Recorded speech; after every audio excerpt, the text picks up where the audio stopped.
Dr. Chuck the Science Schmuck. Synchronize. Hello, everybody, and welcome to the show. What am I doing today? That's a good question. It's what I ask myself every day in the morning. It's not what I ask myself every day in the morning. I ask myself every day in the morning, where in the world am I? Because I don't know when I wake up. But it's better not to know when you wake up than not to know when you go to sleep. What I'm doing today is some arts and crafts. As it says on the board, arts and crafts. However, that does mean I'm taking a little bit of a break from science. You can't science every single day because sciencing does reduce your life expectancy due to carcinogens, flammability, explosions, and sudden death.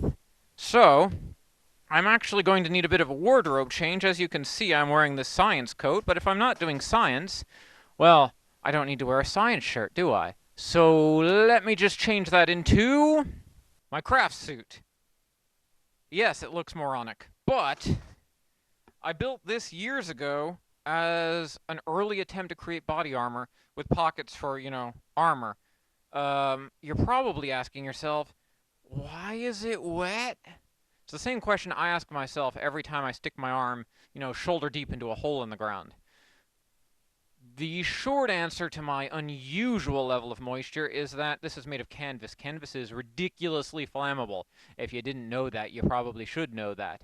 So I soaked it with water mixed with a solution of sodium borate, or borax, which makes everything you apply to it slightly more fire resistant, because I don't really want to get inflamed today. Now, it leaves my sleeves open so nothing can get caught in tools, and it protects my torso from crafts. So, what exactly am I doing today? Well, the story begins with my poor, poor brother. Where he lives in the country, a marauding band of thieves has stolen his doormat. I'm not joking here, this is actually true. I didn't know there was a place in the United States where thieves stole doormats, where the primary source of crime was doormat theft. Apparently this is a thing. So, we're going to make my poor big brother a new doormat. Now, how exactly do you go about making a doormat? Well, you can't actually make a doormat very effectively unless you have a lot of time and money, and I have neither. So I've got a doormat. Specifically, a blank doormat. It's made of coir. I don't think that's how it's pronounced, but I've never heard anyone say it. It's coconut fiber. Because, if you've ever seen a coconut, they're green, and they have a shell on the outside. You don't ever see them like that in the United States. The ones you see are already peeled. They have that fuzz. This is that fuzz. It's a common industrial product used for making, coarse fibrous stuff. It's vulcanized sort of black rubber on the back. Actually, it's not vulcanized. Doesn't smell like it. This is a blank. You can get these at Home Depot or Lowe's for about $10, which for a doormat isn't that bad. It's got nothing on it. I suppose they exist for boring people, but in my case, I'm going to decorate it. So, how exactly do you go about effectively decorating a doormat? Well, your primary consideration is it has to be able to stand up to being a doormat. So, spray paint is probably the best option. But spray paint's hard to use unless you're a professional graffiti artist, and I've never tagged a thing in my life. So, what I have here is tape.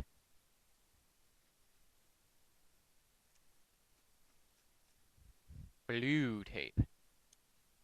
What I'm probably going to need to assist myself in this tape is some skizzers. Big skizzers. You probably remember scissors like these from the body armor experiment, not this cloth armor, but the hard armor. They are usually used for cutting metal, but they work fine on tape too. I like to have my tape to have nice straight edges. So, what to do with this tape is we're going to create a negative image of the word we want. If you want to write, you can write whatever you want on a placemat, a doormat, it doesn't really matter. The key to it is getting your letters roughly the right size, and also the consideration of positive versus negative text. I don't mean like spiritually, like, oh, well, that's a positive message or a negative message, because that is a little bit too hippie for my preference. I mean, when you write with tape and then spray paint over tape, what happens is the spray paint will go around the tape, leaving where the tape is a sort of the same color as the doormat, which is brown in this case. That should actually be. Nice thing about coir is that it's not very adhesive to tape because it's bristly, so you can move it. You can move your letters wherever you want, which is nice. This is actually incredibly good practice for me because I usually cannot talk and do anything at the same time. You should see me try to walk and talk at the same time. It results with me falling down the stairs. Or up them. You really have to be a professional at falling to fall up the stairs. But anyway, regarding negative space, what it means is that it will produce a negative of the image. So where you cover will stay brown, and then you will paint over it, and that will convert whatever you painted to black. Meaning it's like if you cut holes out of a piece of paper into the letters you wanted, that's what it would be like. It's kind of an inverse color. I feel weird not looking at you guys when I'm doing something. Because I'm supposed to, supposedly, like the YouTube rule is you're supposed to keep eye contact. But I don't even make eye contact with people in real life. And also, you're a camera. I mean, that is one thing I've noticed about YouTube having done this. There's a lot of really great YouTubers out there. I'm sure you've seen plenty of them.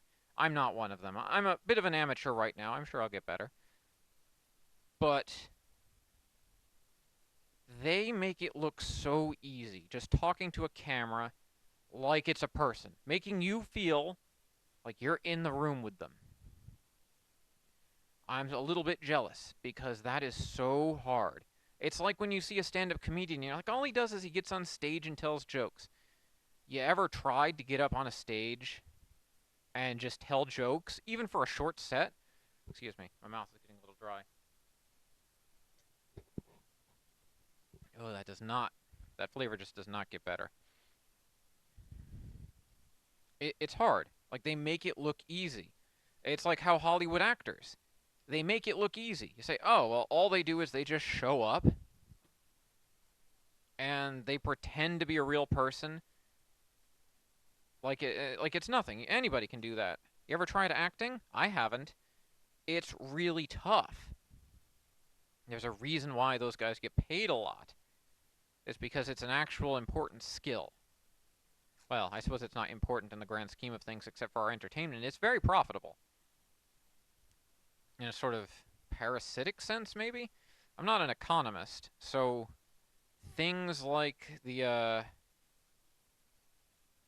nature of the entertainment industry versus other industries in terms of its source of profit, it seems highly profitable, but it doesn't actually produce anything, which is a little confusing to me. But, I mean, again, not an economist.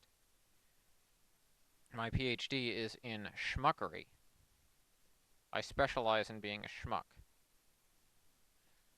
Is that an actual PhD? Well, yes, I have a diploma on my wall. It says, Dr. Chuck, the science schmuck. My name actually is Chuck. I am, in fact, a real, genuine schmuck. Yes, I know it means something in Yiddish, but I'm not actually Jewish.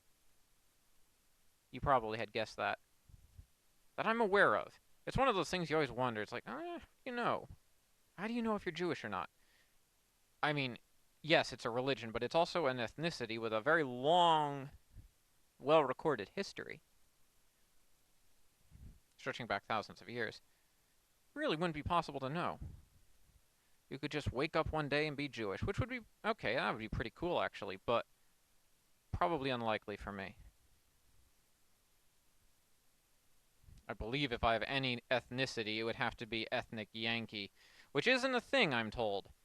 But, I mean, the people from New England kind of have a distinct lineage, so I guess you could consider it an ethnicity.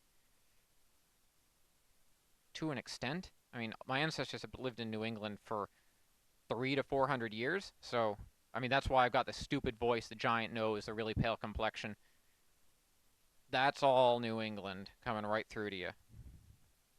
I mean, you go to New England and look around at people who've been there a really long time, that's what they all look like.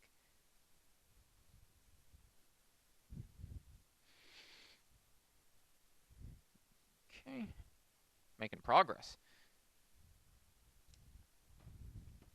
You're just hearing me babble. Babbling is actually very enjoyable for me. It helps me concentrate a little bit. I kind of got the shakes a little. It's from not enough coffee. If you don't drink enough coffee, you get the shakes real bad. Accuracy. But yes, I actually have confirmed that these videos are now uploaded. Not all of them. Actually, if you're seeing this, this is like video 6. This will be very distant in the future because the timeline to you looks very different than the timeline looks to me because I am filming these basically every Friday, which means that they're filmed weeks in advance. So by the time you see this, it'll look like, an immense amount of time has passed, but I just posted like my first video yesterday. 0 views. Which actually does lead me to an interesting idea. I'm wondering if I can get, like, how long does it happen until a YouTube video actually gets views? Which led me to a little bit of a scary thought, is that how many YouTubers are there that are completely unknown? Just hundreds or even thousands of videos with 0 views. And it occurred to me that you can't really answer that question because the views are not viewed. You can't see them. So how would you know if that is there or not?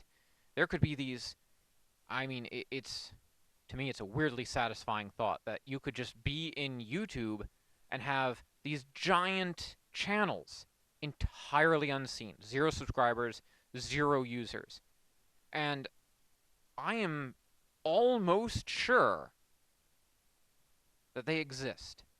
I can't prove their existence, obviously, but I feel like they are, and that's just insane to me. The idea that you could create an entire YouTube channel, totally unseen. It's like building a, a Plymouth Arco in the middle of New York City and nobody knowing that it's there. If you don't know what a Plymouth Arco is, you did not grow up in the 90s. Other than, again, very few people grew up in the 90s. I mean, I'm 40-something, so I would have been, like, not that old in the 90s. So, I mean, most of the people today, a little bit of a... It's one of those thoughts that makes you old when you realize that people born in, uh, people who are going into college now never saw the 90s. They were like born in 2003. And there's a guy at work and he's like, "Oh yeah, I was born in like 96." And I'm like, "Ugh, I'm an old fogey. When did I get old?" I used to have hair, like complete hair. Like it came down to like here, which is weird. That is something that happens about the time you hit like 30s, 40s. Your hair starts going bloop, and the rest of you just gets weirdly hairy. It's called growing up, I guess. It's like second puberty. They don't tell you about that one in health class.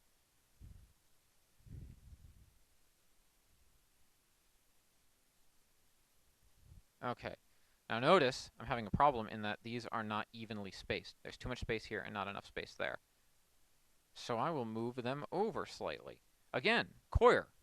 It's really easy to just pick these up and move them. You just want to make sure that whatever you're spelling, they're sat down really nicely. It is useful to block print. Hence, as you can see, this is the letter E. This episode is brought to you by the letter E for EEK. It's not actually brought to you by anything. As I've noted several times, I am not at present monetized, which is probably a good thing. YouTube kind of lords that over you to control your content so you can't do fun stuff anymore. But if I'm not monetized, I can do whatever I want. YouTube does not give a rodent's rumpus.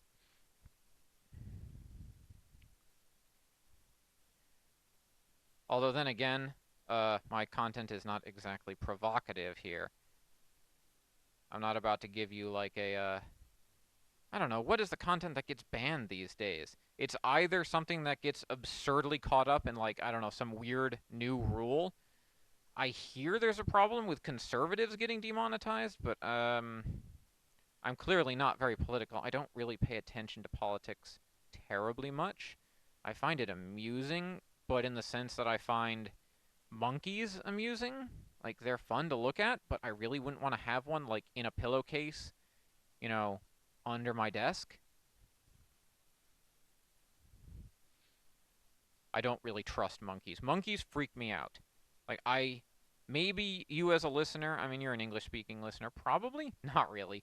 Most of you are probably really good English speakers from other countries that don't normally have English, which I really, you're doing a good job. I can't speak very effectively other than English and a tiny bit of Spanish and a tiny, tiny bit of Porosi. But, um, what I'm saying is that if you're in India, which I don't think is likely, you might have those little guys running around. I've heard that they're in India. I've heard it's kind of neat. I've also heard those monkeys can be jerks. Also, I've heard that in India you're not really allowed to mess with the monkey's back because they've got like their own protector god over there, and you don't want to mess with the monkey god because you'll get messed up. Also, messing with monkeys will mess you up. They are much stronger than they look. They look small, they are not weak. They will beat you. So I don't trust them. I don't trust monkeys in the slightest.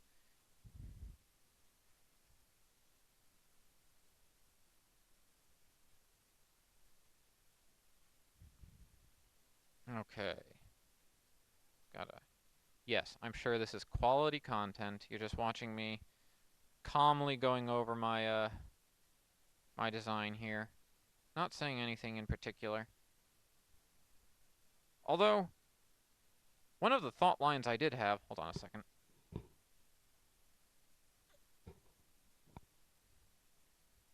I don't know why it tastes like pine trees now. But one of the thought lines I did have, as I was thinking about age, I'm probably late to the game on this one, because it's probably not even relevant anymore. I remember, oh man, this is dating myself, because this was probably like 3 years ago that people were actually talking about this. But I think it's an interesting thought experiment regardless. Does anyone remember Teen Titans Go when it first came out? How everyone was just absurdly angry?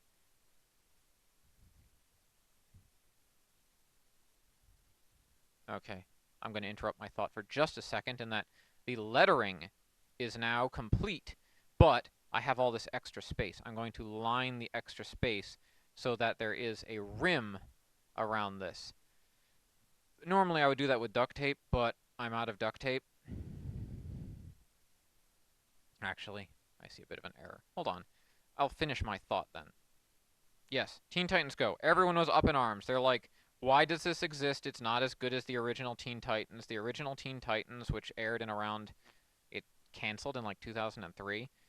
The original Teen Titans was such a cool drama. It had such cool characters and interesting animation, and everybody loved it. And everybody had a crush on Raven. Why do we have to live with this stupid Teen Titans Go these days? The short answer, I believe, is you have to realize Teen Titans, the original show, was canceled in like 2003.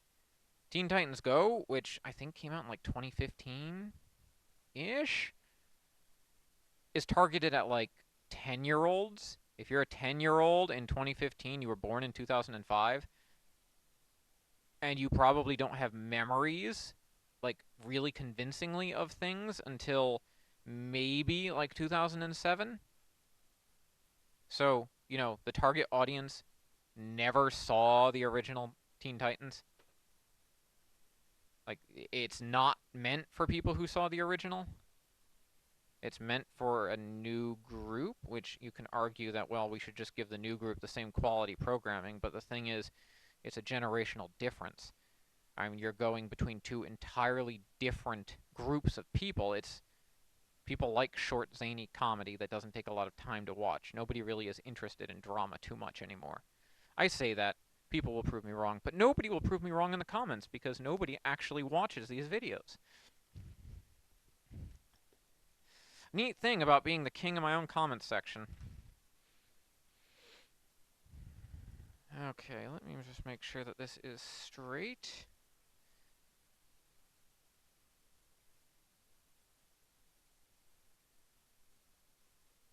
Okay. Mostly a bunch of just bunch of this. Yeah, that stuff will do that to you. There definitely is alcohol in there. I'm joking. I'm not joking. The alcohol is just sort of a byproduct. I manufactured a bunch of the stuff, and now I gotta get rid of it by drinking it. It's like hunting porcupines. You gotta eat 'em once you shoot 'em. Yes, that's a reference to Ernest Hemingway's life. You can read his biography to figure out what I mean by that.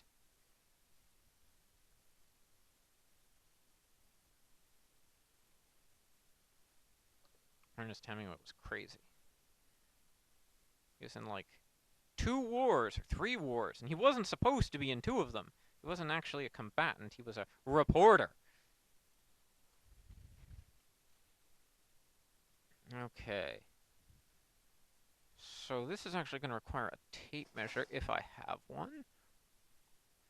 That's one thing. Tip and trick. Always know where your tape measure is stored because these will escape you really easily.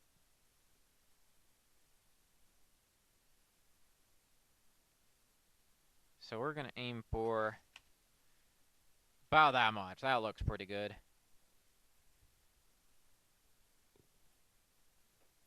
All these coupons are old. See? $10 pays for your first week on any new agreement at RAC Rent-A-Center, which actually rent-to-own is usually a scam. Usually. I mean, it can work. It can be okay, I guess, but generally speaking, they will charge you a lot of interest on something that's not really worth it in the long run. I mean, if you can at all avoid it, well, that's my little bit of financial advice, which is absolutely not correct and you probably shouldn't follow. I despise the concept of debt. And I know, sometimes you don't have another option. You have to take out a loan. But to me, taking out a loan is like cutting off your own arm. If you're trapped under a rock in a mountain, maybe you need to do it, but only if it's absolutely necessary because that doesn't grow back. I hate having debt because it just means that you're paying somebody for money. Like you're not buying anything, you're not getting anything. It's just, oh, yeah. It's interest payments. Which is why if I ever buy a house, I will do so in cash with crinkled up, greasy $5 bills in a Walmart bag. As any sane person pays for a house. Everyone at work says you can't pay for a house in cash, you stenod. And I'm like, I may be a stenod, but that doesn't mean I can't pay for things in cash. I have a degree in schmuckery. A very important schmuckery degree. In fact, I may be in the nation's top 400 trillion schmucks. There's not that many schmucks in the United States. You would think there's that many schmucks in the United States, but there's not. The United States actually has a human population of about 350 million, which is the world's third most populated country, although not the most densely populated. It's a lot of empty space. These coupons are all expired. So you can get a free delivery with Grubhub. And it does look tasty, but I'm not going to pay like $10 for a sandwich, even if it is tasty. I actually don't have that much of a sense of taste anymore because I destroyed my taste buds with science. That was an experiment. Apparently, if you use Listerine for 10 minutes straight, you, lose your sense of taste.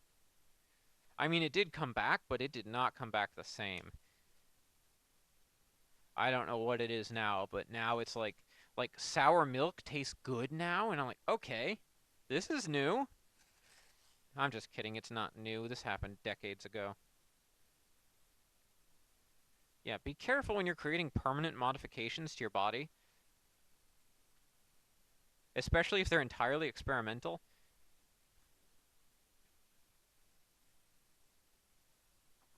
That one wasn't even intentional, actually. I did not intend to lose my sense of taste. I just had no idea that Listerine could do that. And not to badmouth Listerine. If Listerine wants to give me a sponsorship, I would totally dig that, because it's a good product.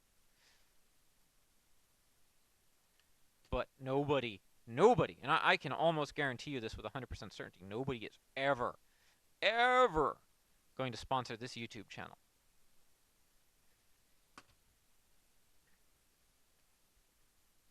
Unless I start building rockets. Like, rockets I can ride into space with. Like that guy who tricked flat earthers into paying for his rockets. Even though a rocket is just about the most anti-flat earth thing you can think of. Although that guy died in a rocket, so rest in peace, I guess. He died doing his life's passion, which is cool, I suppose, but unfortunate because that's a pretty violent death. Not the first human to die in a rocket, though. Won't be the last. It just happens. Who knows? Maybe I'll be one of them one day. I rather would not like that. I don't especially want to die violently, or peacefully, or ever. In fact, my general assertion would be that, if possible, I would like to live forever. And everybody always says, oh, it's a fate worse than death. It's like, no. It is a fate vastly superior to death. Like, that is, like, the whole point of human existence is to figure out how to live forever. I mean, wouldn't it be cool if you could just, pass through maybe a billion years and just watch, like, how life evolves? I mean, who knows what animals will be in a billion years? If there even will be animals. Something smells weird. I think it's me.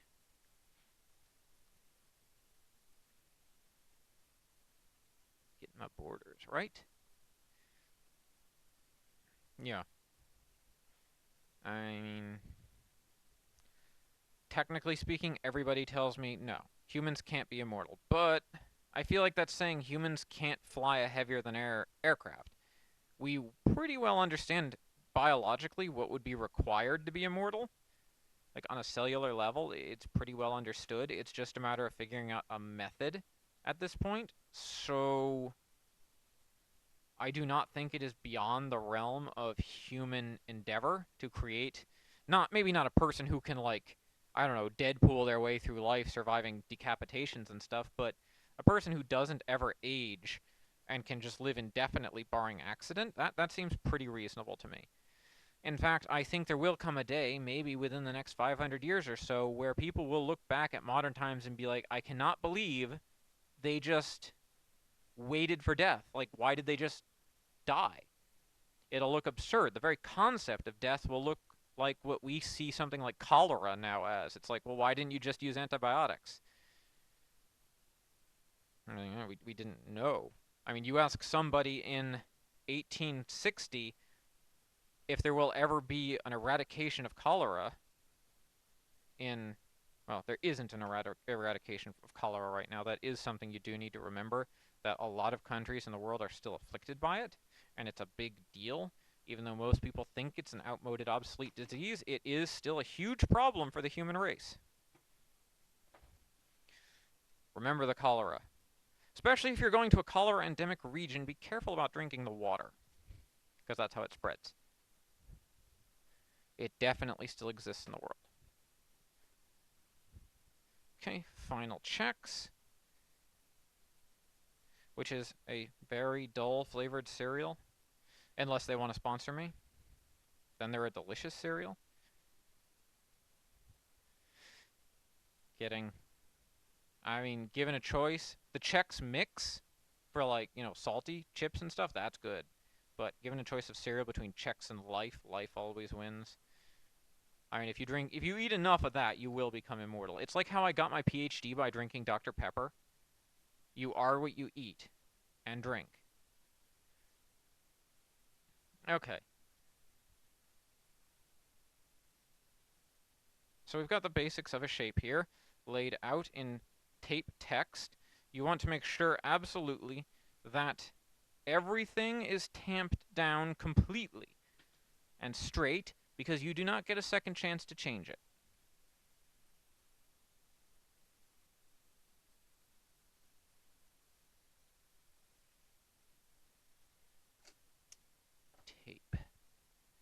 lots of blue tape. I like the blue tape because it's pretty easy on your walls.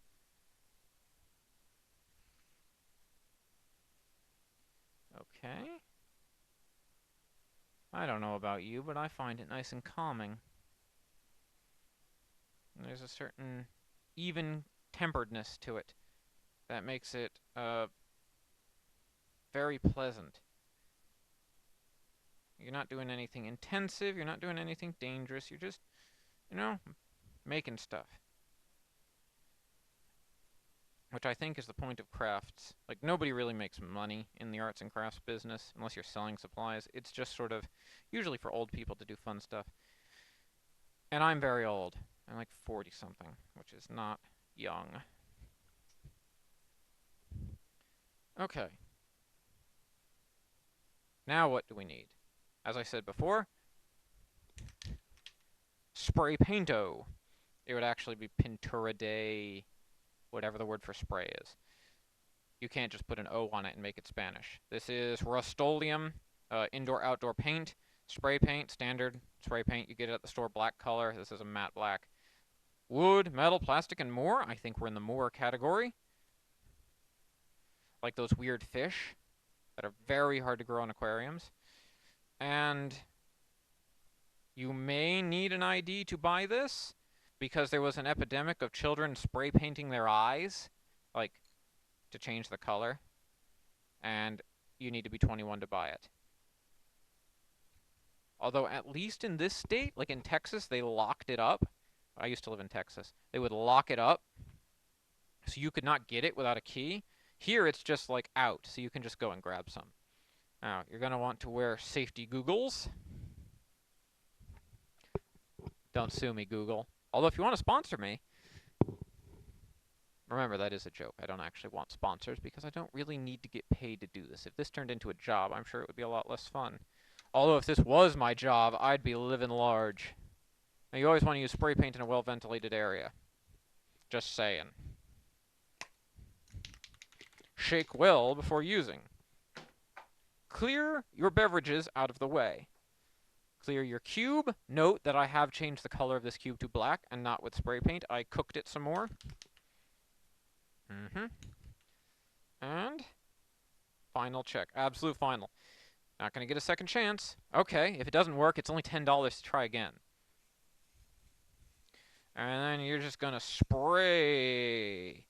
Whoa, that's a nice sound. Also filling the air with xylene. Ooh! I'm holding my breath in case you can't tell. Kind of important because this is a smell. Probably should be doing this outdoors. Especially since I have a gas heater down here. Pilot lights do cause a problem with flammable solvents.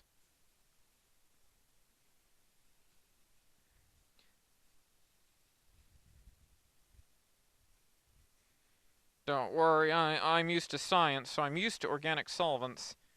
I'm slightly more resistant to it than normal people, but not by that much. So if I pass out, you get a nice view of me passing out. Now, the nice thing about using black on brown is that you can very clearly see where the paint is incomplete and make corrections. I think I'm getting covered in it. Oof. That was a whiff. Oof. I do not know why people would want to inhale things as a drug. I feel terrible after just doing this for a couple seconds. I mean, I showed you how to make your own alcohol. There is no need for you to snort whatever is in this. No, I will not show you how to make methamphetamine. I theoretically could, but it's illegal in this country.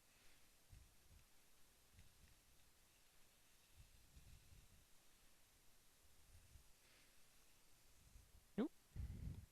Boop. Black paint.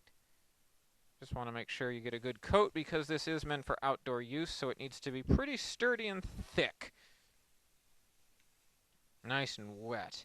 Also, if I use up this can, I can throw it away. Part of the goal of this whole YouTube project is to utilize my vast array of resources that I've accumulated over the years and finally use them up.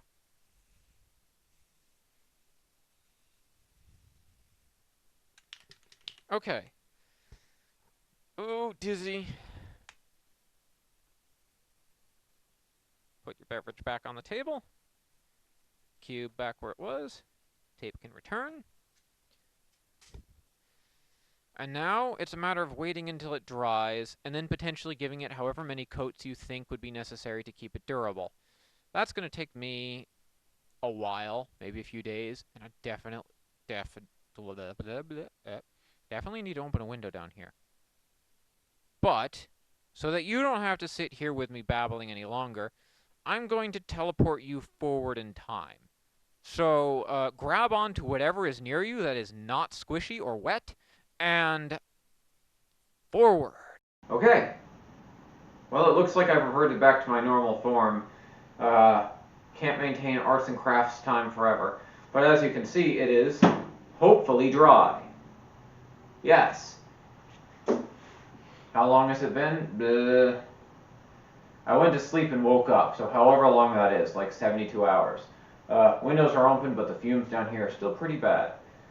But I guess this is the unveiling of the finished product, which if you sat around for the entirety of the video, I guess that's what you came to see? I don't know why anyone would sit around that long. I mean, for the, have to remember, you're not in the same timeline as me. I took like 72 hours. You only took a fraction of a second. I was having in my vision somebody sitting around for 72 hours watching this video, which would of course be totally normal. Now first, I remove the edging. That'll get recycled or eaten. You can eat paper. It is somewhat edible. Remove your lettering.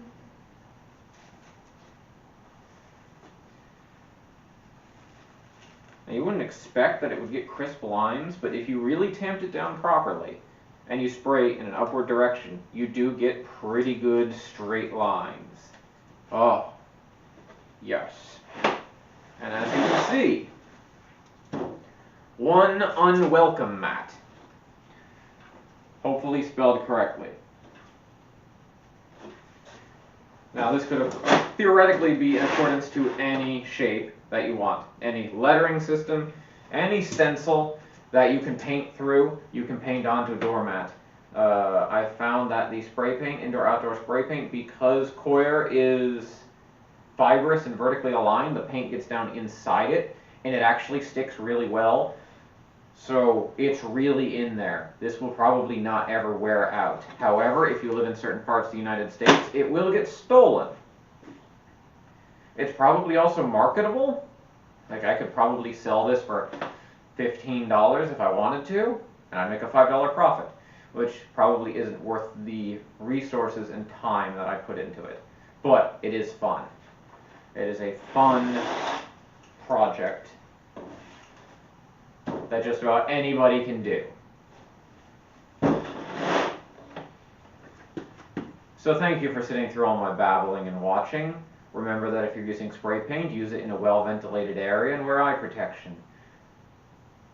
You don't really still need to, well, you still don't really need to like and subscribe or comment. It's not strictly critical because this channel's not monetized at the moment and it doesn't actually matter. So, thank you for watching and sitting through my arts and crafts time. It's fun having you all here, however 0 to 100 of you there are. Thank you, and extra.